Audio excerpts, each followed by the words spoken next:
Presiden Joko Widodo sempat mengizinkan masyarakat tidak menggunakan masker saat berada di luar ruangan pada pertengahan Mei 2022 karena saat itu kasus COVID-19 dianggap melandai. Namun melihat data beberapa hari terakhir, Presiden akhirnya kembali mengimbau penggunaan masker di dalam dan juga luar ruangan. Bagaimana sebetulnya perkembangan kasus COVID-19 yang kembali memicu aturan ini? Bergabung bersama kami Alexander Ginting, Kepala Sub Bidang Dukungan Kesehatan Bidang Darurat Satgas COVID-19. Pak Alex, selamat malam. Selamat malam, salam sehat. Salam sehat. Pak Alex, melihat kasus aktif yang merangkak naik dalam beberapa hari terakhir, saat ini sebetulnya positivity rate, rasio kasus positif COVID-19 ada di angka berapa? Jadi pada saat ini kalau kita lihat 6 hari terakhir ini, bahwa kasus itu dilaporkan lebih 2.000 per hari. Dan kemudian kasus aktif itu lebih kurang 20.300-an orang. Ini yang sekarang sudah dilaporkan, sehingga artinya terjadi kenaikan kasus harian maupun kasus aktif. Dan ini juga diiringi dengan kenaikan positivity rate. Jadi positivity rate sudah bergerak di atas 5%. Sementara yang dikasih warning oleh WHO batasnya adalah di bawah 5%. Oleh karena itu, pemerintah selalu mengatakan dinamika COVID-19 selalu dinamikanya adalah injak rem atau injak gas.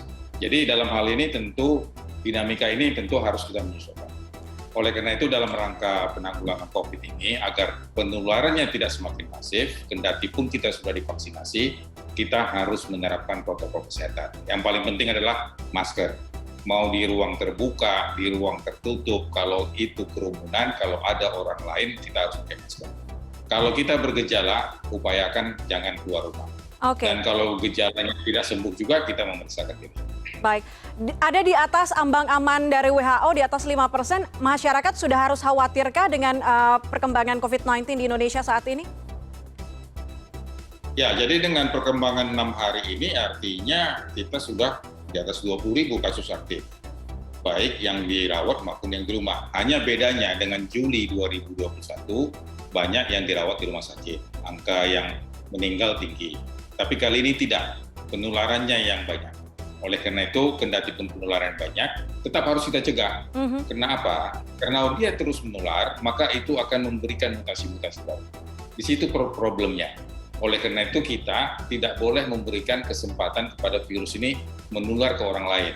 Karena kalau dia menular, dia berkembang biak, dia bereplikasi, sekaligus juga dia bermutasi. Bisa saja mutasinya nanti dia lebih buruk.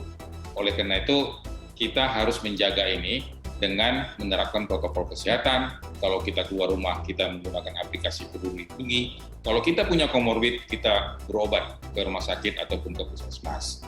Jadi masker ini menjadi salah satu kewajiban kita untuk kita gunakan. Baik, Pak Alex, sebelumnya pertengahan Mei 2022, pemerintah mengimbau masyarakat atau mengizinkan masyarakat membuka masker di luar ruangan, kemudian angka kembali meningkat hanya dalam waktu hanya sekitar kurang dari 3 bulan.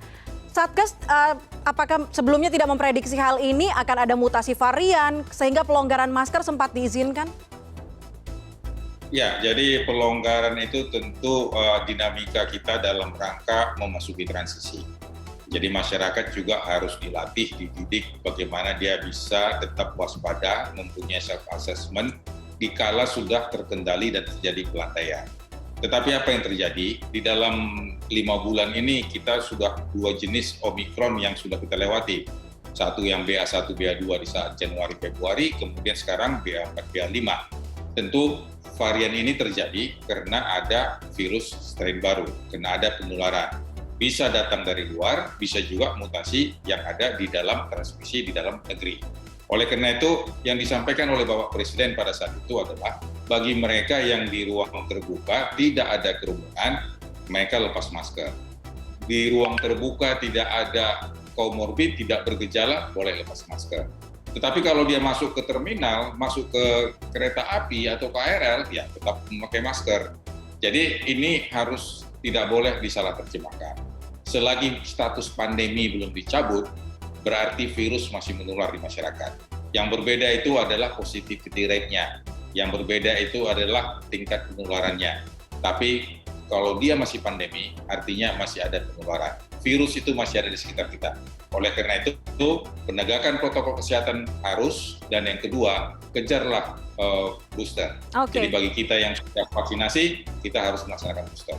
Oke, melihat data terakhir yang fluktuatif di angka 1.000 sampai dengan 2.000, Pak Alex, realitanya sebagian besar masyarakat baru saja melaksanakan hari raya, termasuk beribadah, ada juga yang bepergian bersama. Angka ini kemungkinan akan lebih tinggi dalam beberapa pekan ke depan? Ya, jadi memang sesuai dengan pengalaman kita di tahun lalu juga, setiap libur panjang, setiap ada kita kerumunan, dan terlebih ada varian baru, selalu terjadi lonjakan kasus. Kita ingat di bulan 5 masuk Delta, kemudian Desember 2021 masuk Omicron BA1, BA2, kemudian sekarang dengan BA4, BA5. Jadi artinya setiap varian baru itu selalu memacu kenaikan kasus. Nah, salah satu upaya kita untuk mencegah ini, supaya tidak terjadi perburukan, tentu imunitasnya ditingkatkan. Dengan apa? Tentu dengan vaksinasi. Bagi mereka yang sudah vaksinasi lengkap, 1 dan 2, harus booster. Dan kemudian, kendati pun sudah booster, kendati pun sudah vaksinasi lengkap, harus mengenakan masker, harus menjaga jarak, harus cuci tangan. Dan khususnya juga bagi mereka yang komorbid, bagi mereka yang lansia, tetap harus mengobati komorbidnya.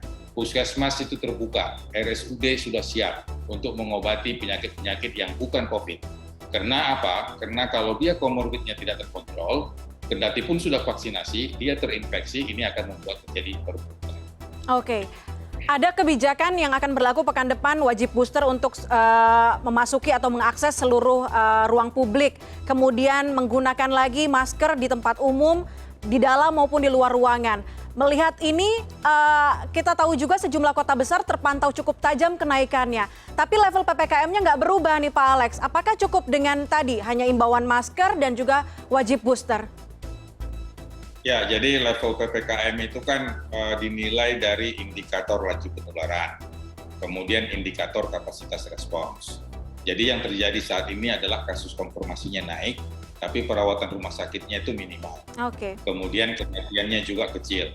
Berbeda pada saat Juli 2021, kasus konfirmasinya tinggi, perawatannya tinggi, kematian juga tinggi, sehingga akhirnya kita PPKM level 4 ataupun PPKM darurat. Sekarang ini kita masih di level 1, karena yang ada terjadi itu adalah di kasus konfirmasi. Oleh karena itu memang ini yang harus kita pertahankan.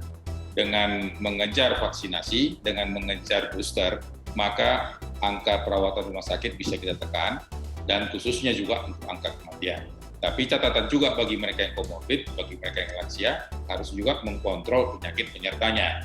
Dan kemudian bagi mereka yang bergejala, jangan keluar rumah. Dan kita yang sehat, beraktivitas, pergunakan aplikasi Peduli Lindungi. Ini yang menjadi tipsnya.